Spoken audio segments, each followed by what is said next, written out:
नमस्कार मेरे प्यारे साथियों। तो स्वागत है आप सभी का हमारे एकेडमी वेल जीनियस पे। पहले आपको चैनल को सब्सक्राइब कर लेना है, बेल की आइकन को दबा देना ताकि हमारे हर एक नोटिफिकेशन सबसे पहले आप तक पहुंच जाए। ठीक है, तो देरी नहीं करेंगे, सीधे हम अपने चलेंगे टॉपिक पे। तो बेटा आज हम पढ़ने वाले हैं साइंस। तो एक्चुअल में बेटा हम साइंस को पढ़ते क्या है, एक्चुअल साइंस होता क्या है। हम साइंस को सब्जेक्ट तो पढ़ते चले जाते हैं, ये होता है वो होता है, पेड़ है, पौधे हैं, न्यूटन्स है, ग्रेविटी है, बल है, गति है, दूरी है, बहुत सारी चीजों को पढ़ लेते हैं। लेकिन एक्चुअल में बेटा वही साइंस को पढ़ने के लिए आपको सबसे पहले स्टार्टिंग में आपको थोड़ा सी यही जानकारी नहीं होता है कि साइंस को हम पढ़ने की जरूरत क्या पड़ती है, हम साइंस को बेटा पढ़ते क्यों हैं। सबसे पहले तो हम अपने सभी विद्यार्थियों को एक बात बोलेंगे, आप अगर हमारे चैनल पे देख रहे हो तो सबसे पहले आप पेन और डायरी लेकर के बैठना, ताकि हर एक स्टेप को आप उसे नोट पॉइंट करते चले जाओ जो हम आपको आज सिखाने वाला हूं। तो साइंस से बेटा एक्चुअल में होता क्या है, तो यहाँ पे हम आपको थोड़ा सा समझाने का कोशिश करते हैं अपने बोर्ड पर। तो विज्ञान क्या है, विज्ञान की भाषा आप थोड़ा सा समझना, यानी साइंस। हमने आपको पहले भी बोला विज्ञान को हिंदी इंग्लिश में साइंस कहते हैं और साइंस को हिंदी में विज्ञान कहते हैं। अब आपको यहाँ पे ध्यान रखना, यानी साइंस वह अध्ययन है, क्या है बेटा, साइंस वह अध्ययन है, वह अध्ययन क्षेत्र है, क्या है, क्षेत्र है। ध्यान रखना, अभी सब कुछ हम आपको क्लियर कर देंगे। जो प्राकृतिक उसके तत्वों, घटनाओं और उनके बीच के संबंधों को समझने के लिए व्यवस्थित रूप से अवलोकन। अब यहीं से आपका स्टेप शुरू होता है, क्या है, अवलोकन। अवलोकन का बहुत से बच्चे होंगे, सर अवलोकन क्या होता है। अवलोकन मतलब बेटा होता है, इंग्लिश में अगर शब्द बोला जाए तो ऑब्जर्वेशन, यानी ऑब्जर्व करना। आपको थोड़ा से इतना समझने का कोशिश करो, कोई भी चीजें होती है, ऑब्जर्व का मतलब कैसे हो गया, मान के चलो अभी बारिश होने वाली है, आसमान में काले बादल छा गए हैं, तो वहां पे लोग देखते हैं कि आसमान में काले काले बादल हैं और अभी थोड़ी देर बाद बारिश होगी। तो ये लोग क्या करते हैं, ऑब्जर्व करते हैं, करते हो ना, कि अभी थोड़ी देर में बारिश होगी। तो ये आपने क्या किया, अवलोकन कर लिया। आप समझ रहे हो ना, ये होता है ऑब्जर्वेशन, यानी ऑब्जर्व करना। अब आगे ये ऑब्जर्व, जैसे अब आपने न्यूटन का भी नाम सुना होगा। न्यूटन जी ने क्या किया था, जब पेड़ के नीचे बैठे हुए थे तो उस पेड़ के जो पेड़ का फल था, जब उस पेड़ के डाली से फल नीचे गिरा हुआ था तो न्यूटन के सिर पर गिरा या बगल में गिरा, जो भी, लेकिन वो फल ऊपर से नीचे गिरा। उन्होंने उस समय उसका क्या किया था, ऑब्जर्व किया कि पेड़ से फल नीचे कैसे गिर रहा है, इसका क्या कारण। तो उन्होंने इसका ग्रेविटी का निष्कर्ष निकाला था, किसका, ग्रेविटी का। तो वही चीजें हैं, उन्होंने उस समय उसका निष्कर्ष किया कि पेड़ से फल नीचे कैसे गिरता है, ये ऊपर ही क्यों नहीं जाता है, ऐसा भी हो सकता है। इतना आपको क्लियर है, यानी ये अवलोकन हो गया, यानी ऑब्जर्व करना। अब नेक्स्ट आता है हमारा प्रयोग, यानी एक्सपेरिमेंट। क्या हो गया, एक्सपेरिमेंट।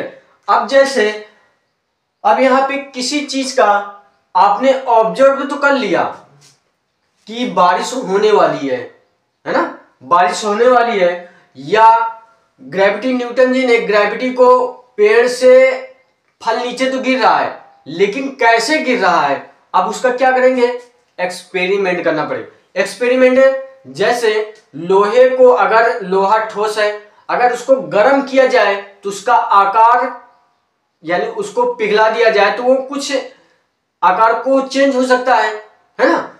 वही हमारा क्या होता है कि हम उसको ऑब्जर्व किया, ऑब्जर्व करने के बाद उसका एक्सपेरिमेंट किया कि अगर लोहे को गर्म किया जाए तो वो उसका आकार, यानी ठोस जो है उसका चेंज हो सकता है, यानी वो गर्म, जितना हीट करोगे उसको और यानी मेल्ट करोगे उतना वो पिघलता हुआ चला जाएगा, यानी लिक्विड फॉर्म में भी बन सकता है वो। तो ये क्या हुआ, हमारा एक्सपेरिमेंट हो गया। आपने इतना सा समझ लिया। अब देखो आगे आता है विश्लेषण।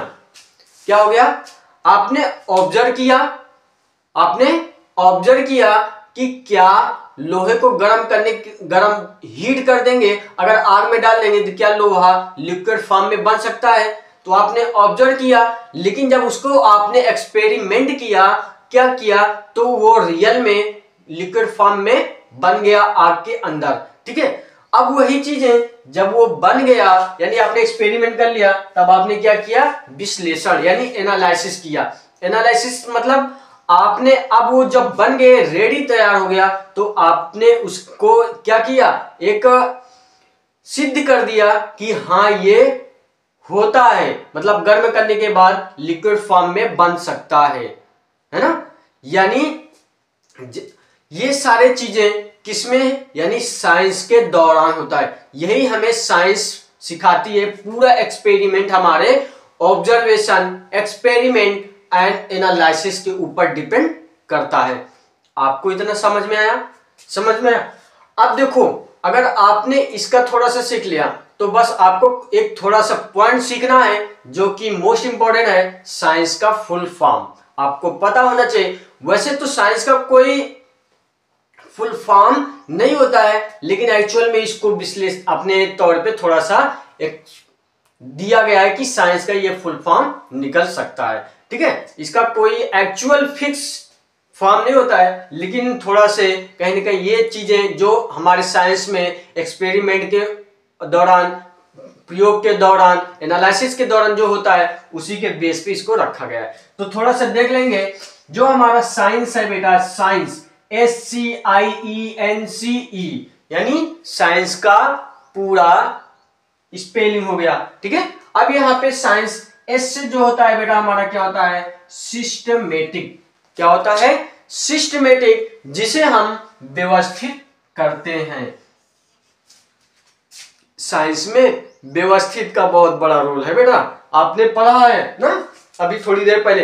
अब हम आपको सी से क्या होता है बेटा, कंप्रीहेंसिव, व्यापक।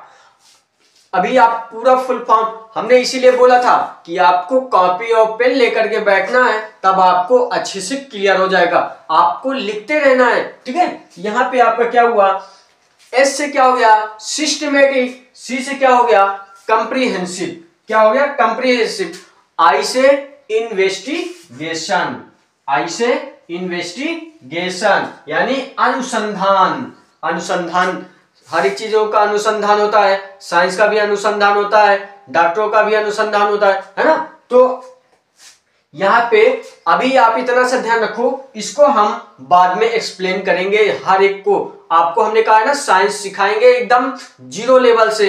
तो आपने मैथ को जीरो लेवल से सीखते हो, लेकिन यहाँ पे आप साइंस को जीरो लेवल से सिखाएंगे हम आपको। ठीक है, यहाँ पे आई से इन्वेस्टिगेशन, ई से क्या हो गया बेटा, एक्सप्लोरेशन यानी खोजबीन, अन्वेषण। अन्वेषण को अगर थोड़ा से और बात किया जाए तो यानी खोजबीन हमारे संदर्भ में आता है। ठीक है, अब एन से क्या होता है हमारा बेटा, नेचर होता है। क्या होता है, नेचर होता है। आपको सी से क्या हो गया, कोजेज यानी कारणों, यानी नेचर से, नेचर यानी प्राकृतिक हमारा। ठीक है, आप समझ रहे हो। अब आगे सी से कोजेज यानी कारण, प्राकृतिक यानी किसी का कोई कारण होगा जो प्राकृतिक। आगे हम इसके बारे में अच्छे से चर्चाएं करेंगे, अभी आप इसको फुल फॉर्म को अच्छे से समझ लो। ई से क्या हो गया, इफेक्ट यानी प्रभाव, हर एक चीज होगा। ठीक है, अब यहाँ पे आपको इतने सारे चीजें आपको क्लियर हो गया होगा। अगर इसकी परिभाषा की बात किया जाए तो आपको अगर साइंस की परिभाषा थोड़ा सा भी अगर आप डायरी और पेन लेकर के बैठना, आप मैं केवल मुंह के द्वारा बोलूंगा, इसको राइट डाउन आप अपने डायरी में करेंगे। ठीक है, डिस्क्रिप्शन में मैं दे रहा हूं, आप वहां से जाकर के भी लिख सकते हो। किसी भी सुव्यवस्थित, सुसंगठित, क्रमबद्ध एवं ज्ञान को विज्ञान कहते हैं। किसके आधार पर, यहां पे जो हमने लिखा है बस यही है, किसी भी सुव्यवस्थित, सुसंगठित एवं क्रमबद्ध के ज्ञान को विज्ञान कहते हैं। ठीक है, किसी भी सुव्यवस्थित, सुसंगठित, क्रमबद्ध के ज्ञान को विज्ञान कहते हैं। आपको हमने इतना सारा सिखाया है, आपको अगर अपने कॉपी में लिख लोगे तो कहीं ना कहीं आपका ये स्टार्टिंग का साइंस आपके लिए बहुत बड़ा रोल निभाने वाला है। साइंस को सीखना है तो 0 लेवल से सीखो, मैं सिखा रहा हूं एकेडमी बेलजीनियस पे। अगर ये आपको ये वीडियो पसंद आया है तो एक बार लाइक कर देना और कमेंट में जरूर अपना थंबनेल कर देना प्यार भरा सा। तो फिर मिलेंगे हम नेक्स्ट वीडियो में, हम आपको समझाने वाला है पूरा इसका ब्यौरा। तो आपने इस वीडियो को अगर आपने देख लिया तो आपको नेक्स्ट हमारा वीडियो और अच्छे से क्लियर हो जाएगा। तो यहीं तक चलते हैं अपने नेक्स्ट वीडियो पे। Thank you.